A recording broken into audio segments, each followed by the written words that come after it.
এইবাৰ মহাশিৱৰাত্ৰি পৰিছে ২৬ ফেব্ৰুৱাৰীত। এই ২৬ ফেব্ৰুৱাৰীত মহাশিৱৰাত্ৰিৰ ফলত পাঁচ ৰাশিৰ জাতক জাতিকাসকলৰ ভাগ্য বিশেষভাৱে সলনি হ'বলৈ গৈ আছে। গ্ৰহ নক্ষত্ৰৰ পৰিৱৰ্তন দেখিবলৈ পাব আৰু ঘৰত সুখ শান্তি বৃদ্ধি পাবলৈ ধৰিব। কৰ্মক্ষেত্ৰত সুনাম অৰ্জন কৰিব পাৰিব আৰু ঘৰলৈ প্ৰচুৰ পৰিমাণে অৰ্থৰ আগমন হ'বলৈ ধৰিব। আহক তেনেহ'লে এই পাঁচ ৰাশিৰ জাতক জাতিকাসকলৰ বিষয়ে আজি ভিডিঅ'টোৰ যোগেদি আলোচনা কৰিম। যদি আপোনালোকৰ ৰাশিটো এই ভিডিঅ'টোত নাপায় তেনেহ'লে নিশ্চয় মোক তলত কমেণ্ট কৰি জনাব আপোনালোকৰ ৰাশিটো কেনেকুৱা হ'ব। ইয়াৰ হৈ এটা মই আপোনালোকৰ কাৰণে ভিডিঅ' লৈ আহিম। যদি ভিডিঅ'টো ভাল লাগে লাইক এটা কৰি আমাৰ মনোবল বঢ়াব আৰু আপোনালোকৰ বন্ধুবৰ্গৰ লগত শ্বেয়াৰ কৰি তেওঁলোককো উপকৃত কৰিব। ১ নম্বৰ ৰাশিটো হ'ল মেঘ ৰাশি। মেঘ ৰাশি জাতক জাতিকাসকলৰ ওপৰত মহাদেৱৰ পৰম কৃপা দেখিবলৈ পোৱা যাব, যাৰ ফলত আপোনালোকৰ সকলো আশীৰ্বাদ তেওঁৰ লাভ কৰিব পাৰিব। কৰ্মক্ষেত্ৰত আপোনালোকে সফলতা অৰ্জন কৰিব পাৰিব আৰু আপোনালোকৰ আৰ্থিক অৱস্থা আগৰ তুলনাত ভাল হৈ পৰা দেখিবলৈ পোৱা যাব। এই সময়ত আপোনালোকে বহু ফালৰ পৰা বহু অৰ্থ উপাৰ্জন কৰিব পাৰিব আৰু অৰ্থ উপাৰ্জনৰ নতুন নতুন বাট বিচাৰি পাব। ঘৰলৈ অৰ্থ অহাৰ বাটো আপোনালোকৰ মুকলি হৈ পৰিব। কৰ্মক্ষেত্ৰত নিজৰ প্ৰতিভা আপোনালোকে দেখুৱাব পাৰিব।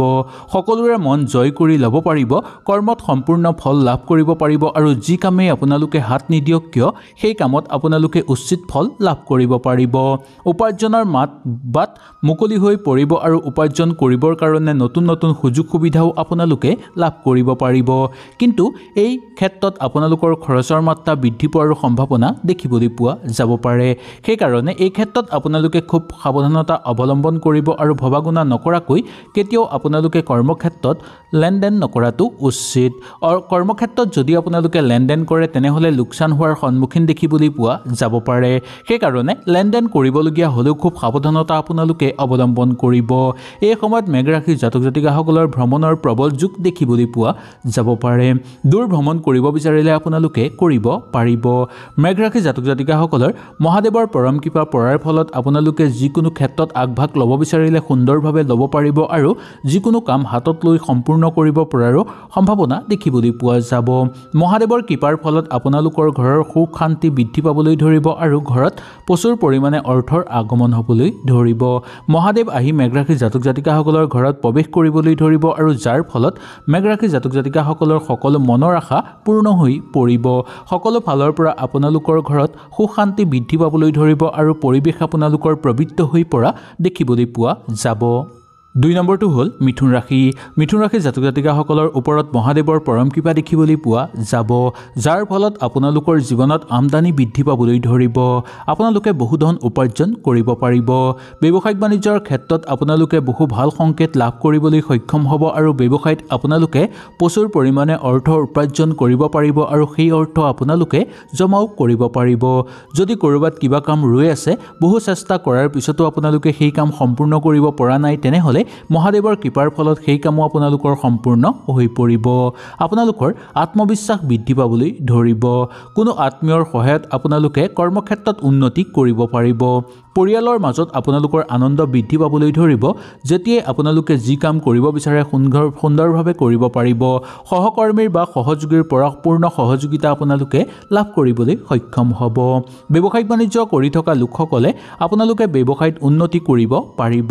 অৰ্থ উপাৰ্জন হ'ব আৰু সেই অৰ্থ আপোনালোকে সুন্দৰভাৱে জমা কৰিও ৰাখিব পাৰিব। নতুনকৈ কিবা ক্ষেত্ৰত আপোনালোকে যাব বিচাৰিলে যাব পাৰিব, মাথো ২-এবাৰ ভালকৈ ভবাগুণা কৰিলে আপোনালোকৰ কাৰণেই ভাল হ'ব। মিথুন ৰাশিৰ জাতক জাতিকাসকলৰ ওপৰত মহাদেৱৰ পৰম কৃপা দেখিবলৈ পোৱা যায়, যাৰ ফলত আপোনালোকৰ সকলো মনৰ আশা পূৰ্ণ হৈ পৰিব আৰু আপোনালোকৰ ঘৰত থকা সকলো সমস্যা বা আপোনালোকৰ ঘৰত যদি কিবা বাস্তু দোষ আছে বা ছায়া দোষ আছে বা কণ্ডল চলি আছে সেই সকলোবোৰ আপোনালোকৰ দূৰ হৈ পৰা দেখিবলৈ পোৱা যাব। মামলা মোকদ্দমাৰ লগত যদি জড়িত হৈ আছে, বহুদিনৰ পৰা জড়িত হৈ আছে কিন্তু ইয়াৰ সমাধান পোৱা নাই তেনেহ'লে মহাদেৱৰ কৃপাৰ ফলত আপোনালোকৰ এই সকলোবোৰ ঠিক হৈ পৰা দেখিবলৈ পোৱা যাব। জীৱনত চলি থকা সমস্যা দূৰ হৈ পৰিব। বিশেষকৈ নিবনুৱাসকলৰ কাৰণে আশাৰ বতৰা লৈ আহিছে মহাদেৱে। মহাদেৱৰ পৰম কৃপা থকাৰ ফলত আপোনালোকৰ নিবনুৱাসকলৰ কাৰণে কৰ্মপ্ৰাপ্তিৰ প্ৰবল যোগ দেখিবলৈ পোৱা যাব। দাম্পত্যৰ ক্ষেত্ৰত সুখ শান্তি বৃদ্ধি পাবলৈ ধৰিব আৰু আপোনালোকৰ মনৰ শান্তি বৃদ্ধি পাবলৈ ধৰিব। মানসিক চাপ দূৰ হৈ পৰিব আৰু মনত এক আনন্দময় পৰিৱেশ বিৰাজ কৰিব। 3 নম্বৰ ৰাশিটো হ'ল কন্যা ৰাশি। কন্যা ৰাশিৰ জাতক জাতিকাসকলৰ ঘৰত অৰ্থৰ আগমন হ'বলৈ ধৰিব। অৰ্থ অহাৰ বাট আপোনালোকে বহু বেছি পৰিমাণে বিচাৰি পাব। উপাৰ্জন ভাল হৈ পৰিব আপোনালোকৰ। আপুনি গোপনে কৰা কিছুমান কামত বহু ধন উপাৰ্জন কৰিব পৰা দেখিবলৈ পোৱা যাব। কৰ্মক্ষেত্ৰত মান সন্মান বৃদ্ধি পাবলৈ ধৰিব আৰু কৰ্মক্ষেত্ৰত আপোনালোকৰ নিজৰ দায়িত্ব সম্পূৰ্ণভাৱে সমাপ্ত কৰিব পাৰিব। ব্যৱসায়িক বাণিজ্যৰ লগত জড়িত লোকসকলে ব্যৱসায়ত সুন্দৰভাৱে আগভাগ ল'ব পাৰিব, কিন্তু লেনদেনৰ ক্ষেত্ৰত অকণমান সাৱধান ৰাখিলে আপোনালোকৰ ভাল, কাৰণ লেনদেনত অসুবিধা দেখিলে আপোনালোকৰ বহু বেছি ক্ষতি হোৱাৰ সম্ভাৱনাও দেখিবলৈ পোৱা যাব পাৰে। চাকৰিয়ালসকলৰ উচ্চ পদবী লাভৰ সম্ভাৱনা দেখিবলৈ পোৱা যায়। কৰ্মক্ষেত্ৰত বহুদূৰ আপোনালোকে আগুৱাই যাব পাৰিব। ঘৰত আপোনালোকৰ সম্পত্তি লাভ হ'ব পাৰে বা পৈতৃক সম্পত্তি লাভৰ প্ৰবল যোগ দেখিবলৈ পোৱা যাব পাৰে। পাবলগীয়া ধন আপোনালোকে লাভ কৰিবলৈ সক্ষম হ'ব। ব্যৱসায় কৰি থকা লোকসকলৰ কাৰণে ব্যৱসায়ৰ কাৰণে দূৰ ভ্ৰমণ কৰিবলগীয়াও হ'ব পাৰে। চাকৰিয়ালসকলৰ কৰ্মক্ষেত্ৰত প্ৰচুৰ পৰিমাণে অৰ্থ লাভ হ'ব আৰু পদোন্নতিৰ যোগ দেখিবলৈ পোৱা যাব। লগতে সহকৰ্মীৰ পৰা পূৰ্ণ সহযোগিতা আপোনালোকে লাভ কৰিবলৈ সক্ষম হ'ব। মহাদেৱৰ পৰম কৃপা থকাৰ ফলত আপোনালোকে যিকোনো কাম কৰিব বিচাৰিলে কৰিব পাৰিব।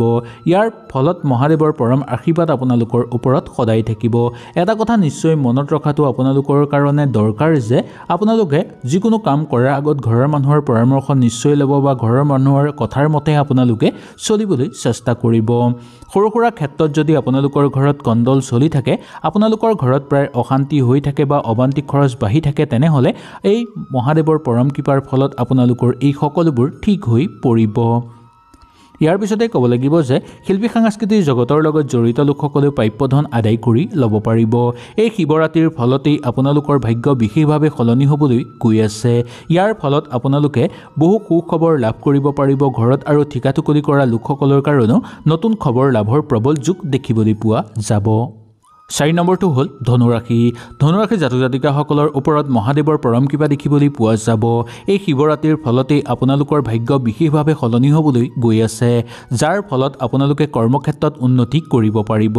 দাম্পত্য জীৱনত সুন্দৰ হৈ পৰিব বা দাম্পত্য জীৱন আপোনালোকৰ আনন্দময় হৈ পৰিব। মহাদেৱৰ পৰম কৃপা পৰাৰ উপৰিও মা পাৰ্বতীৰ আশীৰ্বাদ আপোনালোকৰ ওপৰত থকা দেখিবলৈ পোৱা যাব। ঘৰত প্ৰচুৰ পৰিমাণে অৰ্থৰ আগমন হ'বলৈ ধৰিব। কৰ্মক্ষেত্ৰত সুনাম অৰ্জন কৰিব পাৰিব আৰু অৰ্থ আপোনালোকৰ ঘৰত জমা হৈ পৰিব। বহুদিনৰ পৰা পাবলগীয়া ধন আপোনালোকে লাভ কৰিবলৈ সক্ষম হ'ব আৰু নতুনকৈ ঘৰত মূল্যৱান সম্পদ ক্ৰয় কৰাৰো সম্ভাৱনা দেখিবলৈ পোৱা যাব। মহাদেৱ আহি আপোনালোকৰ ঘৰত বাস কৰিব, যাৰ ফলত আপোনালোকৰ ঘৰত চলি থকা সকলো সমস্যা সমাপ্ত হৈ পৰিব। কৰ্মক্ষেত্ৰত সফলতা অতি সোনকালে আপোনালোকে লাভ কৰিব পাৰিব। আগৰ তুলনাত আপোনালোকে খুব কম কষ্ট কৰিও অধিক অৰ্থ উপাৰ্জন কৰিব পৰাৰ যোগ আপোনালোকৰ ঘৰলৈ নামি আহিব। আৰ্থিক ক্ষেত্ৰত আপোনালোকৰ নিবনুৱাসকলৰ কাৰণেও সুখবৰ লৈ আহিব এই শিৱৰাত্ৰিৰ ফলতেই। এই সময়খিনি আপোনালোকে সুন্দৰভাৱে অতিবাহিত কৰিব পাৰিব। নতুন নতুন আপোনালোকে সুযোগ সুবিধা লাভ কৰিব পাৰিব। ঘৰলৈ অৰ্থ অহাৰ যোগ দেখিবলৈ পোৱা যাব।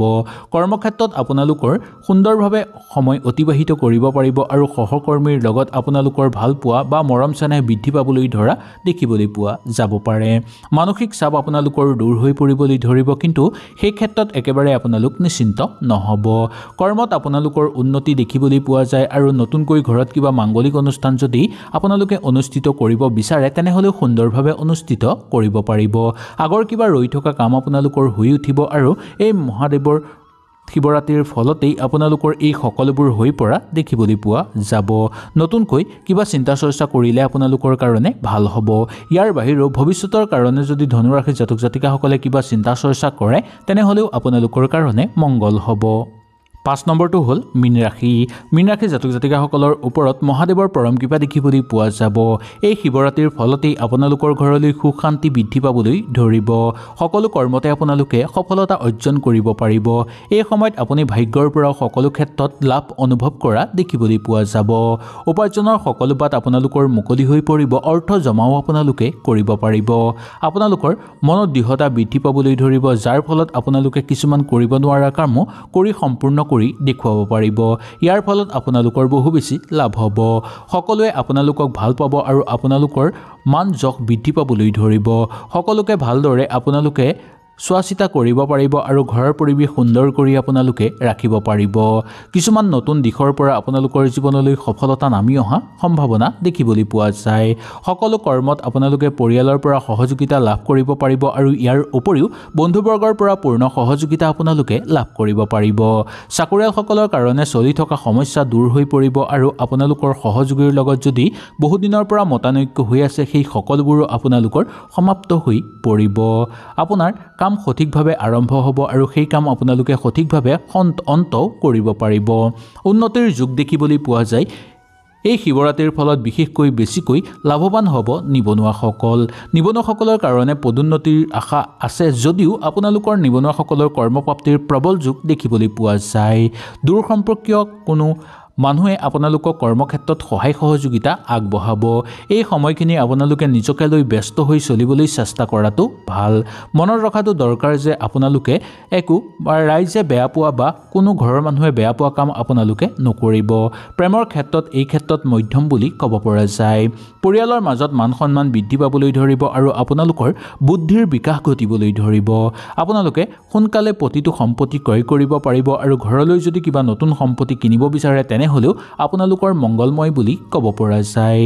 এই মহাশিৱৰাত্ৰিৰ ফলতেই আপোনালোকৰ ঘৰলৈ আহিব এটা ভাল খবৰ। ভ্ৰমণৰ ক্ষেত্ৰত আপোনালোকৰ একো অসুবিধা দেখিবলৈ পোৱা নাযায়। মীন ৰাশিৰ জাতক জাতিকাসকলে ভ্ৰমণ কৰিব বিচাৰিলে সুন্দৰভাৱে পাৰিব। হয়তো এই ভিডিঅ'টোৰ যোগেদি আপোনালোকে সুন্দৰভাৱে বুজি পালে। যদি কিবা অসুবিধা পালে নিশ্চয় মোক তলত কমেণ্ট কৰি জনাব। তেনেহ'লে আজিলৈ আপোনালোকৰ ওচৰৰ পৰা বিদায় লৈছোঁ। কালিলৈ পুনৰ আপোনালোকক লগ পোৱাৰ প্ৰতিশ্ৰুতিৰে আজিলৈ নমস্কাৰ।